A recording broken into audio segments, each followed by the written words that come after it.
Que le Seigneur soit béni. Je sais que ce message a béni beaucoup de gens. Parce que nous sommes en train de parler toujours sur l'agneau qui était immolé en Égypte. Parce que j'ai toujours dit aux gens, Moïse pouvait opérer des miracles, mais cela n'avait pas convaincu Pharaon de libérer le peuple. Moïse a changé le eau en sang, mais Pharaon était toujours incrédule. Mais quand Moïse a immolé l'agneau, la Bible dit le sang de l'agneau a touché le sol de l'Égypte.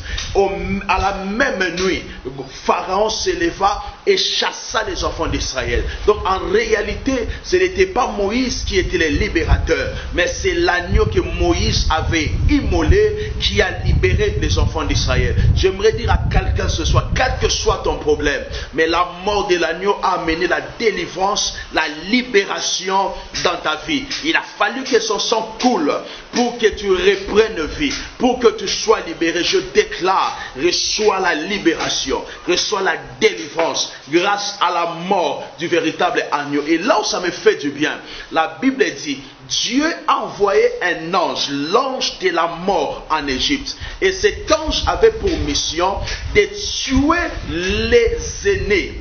Quand il passe et qu'il y a un enfant qui est né, il le doit tuer. Donc le sang devait couler. Mais ce qui me fait du bien, bien qu'il avait la mission de tuer, mais on a interdit à cet ange d'entrer dans la maison là où il y avait le sang qui était mis sur les poteaux et sur le linteau. Voyez-vous? Donc quand l'ange de la mort venait et voyait ce signe, il passait à côté. Pourquoi? Parce que quand il voyait le signe, il comprenait déjà que le signe du sang, c'est qu'il y a eu déjà la mort avant lui. Alléluia. Donc quand il vient, il voit le sang, il comprend qu'il y a déjà eu la mort. Et parce qu'il y a la mort, moi l'ange de la mort, je ne peux plus entrer. Parce qu'il y a déjà la mort. La mort de qui? La mort de l'animal. Et l'ange de l'Éternel, l'ange de la mort se disait, je suis venu en retard parce qu'il y a déjà un agneau qui est déjà mort. J'aimerais dire à quelqu'un ce matin, tu as déjà le signe du sang, de la mort du véritable agneau qui a été immolé à la croix. L'ange de la mort n'a pas d'impact sur toi. Quand il viendra dans ta vie, il verra déjà le signe du sang. Il comprendra qu'il y a déjà un animal qui est mort et lui, il n'y a pas moyen d'entrer. Je déclare, en cette année 2020, la mort n'entrera pas dans ta vie. Parce que dans ta vie, il y a déjà le sang d'un animal qui était déjà immolé à la croix. Si tu crois cela, tu dis Amen. Que la gloire, le signe du sang de l'agneau soit sur ta vie et sur ta maison. Vous savez, il y a une loi en Israël qui disait ceci. Quand un homme devait pécher, la Bible dit qu'il devait prendre 2 boucs et amener dans le temple. Et on devait immoler un bouc et l'autre devait être relâché. Et c'est lui qui meurt. La Bible dit avant qu'il soit immolé, on impose les mains sur ce bouc. Or, en imposant les mains, on transmettait les péchés, l'impureté sur cet animal. Et une fois que l'animal est égorgé, l'homme reçoit le pardon du péché. Or, c'était une histoire purement prophétique. C'est pourquoi ce jour-là, Israël aussi était en face des 2 boucs. Alléluia.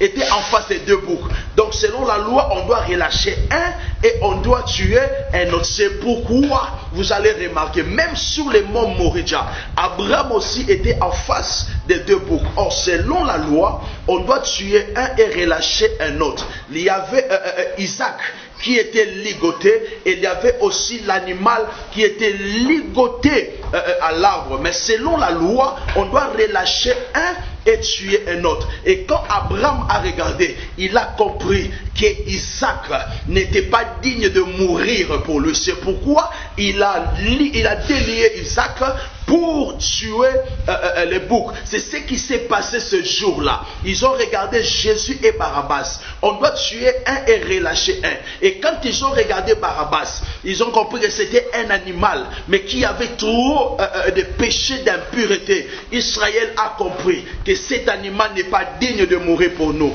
Mais quand Israël a regardé Jésus, Israël a compris que c'est lui l'animal qui était mort à Mont Moridja. C'est lui qui est digne de mourir pour nous. C'est pourquoi le peuple va dire tuer Jésus et relâcher Barabbas. Parce que selon la loi, on doit tuer un animal qui est sans tache et sans défaut. Or, Barabbas avait des tâches, un brigand, un malfaiteur. Donc il n'était pas digne de mourir pour le peuple. Mais quand le peuple a regardé Jésus, il était digne, sans tâche. Ils ont compris que c'est lui qui doit mourir pour nous. Or, selon la loi, pour conclure que l'animal est sans tâche et sans défaut, on devait le conserver pendant 4 jours.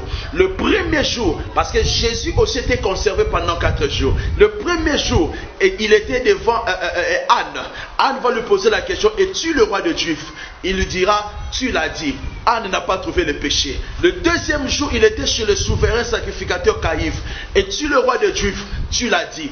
Caïphe n'a pas trouvé le péché. Le troisième jour, il était chez Hérode. Es-tu le roi des Juifs? Tu l'as dit. Le quatrième chez Ponce Pilate. Es-tu le roi des Juifs? Tu l'as dit. Ils n'ont pas trouvé de péché. Pour preuve, Ponce Pilate va laver ses mains pour montrer l'innocence de Jésus, qu'il était digne, il était sans tache et sans défaut. Et la Bible dit, Hérode va lui faire sortir devant les palais pour dire au peuple, nous l'avons conservé pendant 4 jours, mais nous n'avons pas trouvé le péché. Donc c'est lui qui est digne de mourir pour nous. Pour la première fois, Hérode est devenu évangéliste de Jésus. Il va présenter Jésus devant le peuple. J'aimerais dire à quelqu'un ce matin, tes ennemis deviendront tes évangélistes. Ce sont eux qui vont te présenter devant le monde pour dire, c'est lui qui est digne d'être élevé, c'est lui qui est digne d'être béni, c'est lui qui est digne de voir le miracle. C'est pourquoi Jésus l'a conservé pendant 4 jours. On n'a pas trouvé le péché. Et le peuple a compris que c'est lui qui doit mourir pour nous, parce qu'il est sans tache et sans défaut. Que le Seigneur vous bénisse. Que le Seigneur vous bénisse. C'est le véritable animal, Jésus-Christ de Nazareth. Il est mort pour vous.